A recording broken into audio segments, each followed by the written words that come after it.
మద్యం కుంభకోణం కేసులో ముప్పిడి అవినాష్ రెడ్డి రెండో రోజు విచారణ పూర్తయింది. మరింత సమాచారం మా ప్రతినిధి జయప్రకాష్ అడిగి తెలుసుకుందాం. జయప్రకాష్, ముప్పిడి అవినాష్ రెడ్డి రెండో రోజు విచారణకు సంబంధించి వివరాలు ఏంటి? శర్మ కొద్దిసేపటి కిందటే రెండో రోజు విచారణ పూర్తయింది. ఈ రోజు ఉదయం 9:30 గంటల నుంచి సాయంత్రం 5 గంటల వరకు ముప్పిడి అవినాష్ రెడ్డిని సిట్ అధికారులు విచారించారు. విచారణ అనంతరం విజయవాడ జీజీహెచ్ లో వైద్య పరీక్షలు చేయించి గుంటూరు జిల్లా జైలుకి తరలించారు.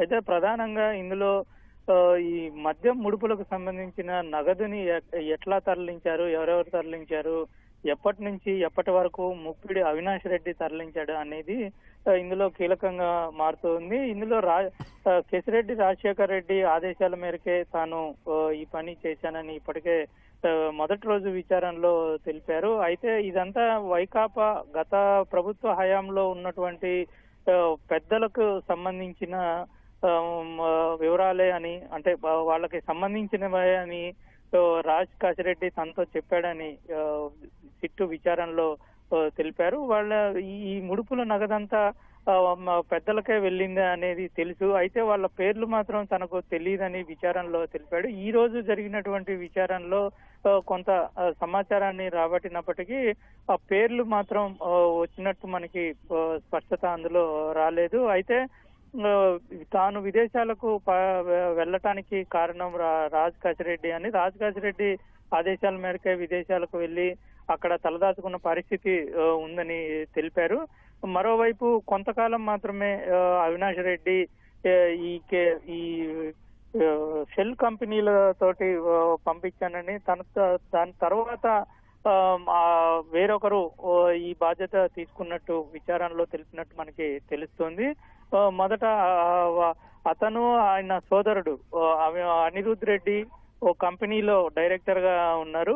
ప్రస్తుతం వీళ్ళ వివరాలన్నింటినీ తీసుకుంటూ ఉన్నారు. డైరెక్టర్ గా ఏ నిబంధనల ప్రకారం అందులో జాయిన్ అయ్యారనేది కూడా తెలుసుకుంటూ ఉన్నారు. గతంలో వీళ్ళు మద్యం వ్యాపారం చేయటంతో దానికి సంబంధించిన వివరాలన్నీ అనుభవం వాళ్ళకి ఉండటంతో, అదేవిధంగా సమీప బంధువు అయినటువంటి నేపథ్యంలో రాజ్ కాశిరెడ్డి వీళ్ళని తమ నెట్వర్క్ లో చేర్చుకొని వాళ్ళకు కొన్ని బాధ్యతలు అప్పచెప్పినట్టు తెలుస్తుంది. కేవలం అదాన్ డిస్టిలరీలో వీళ్ళు డైరెక్ట్ గా ఉండటమే కాకుండా వేరే ఇతర కంపెనీలకు సంబంధించినటువంటి లావాదేవీలు, వాటికి సంబంధించినటువంటి ఆర్డర్స్ తీసుకోవటం, వాళ్ళ నుంచి ముడుపుల నగదు తీసుకోవటం, అదేవిధంగా మిగతా కంపెనీలు ఎక్కడ ఎవరెవరికి ఎంత ఆర్డర్లు ఇవ్వాలి అవన్నిటిని తీసుకోవటంలో ఇటు అవినాష్ రెడ్డి కీలక పాత్ర పోషించారు.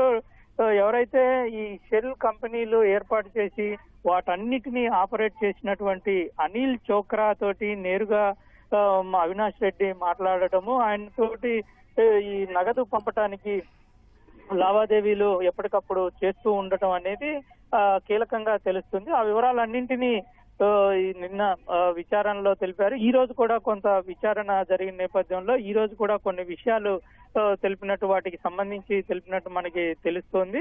రేపు ఉదయం నుంచి సాయంత్రం వరకు మూడో రోజు విచారణ కూడా చేపట్టనున్నారు శర్మ. ధన్యవాదాలు జయప్రకాష్.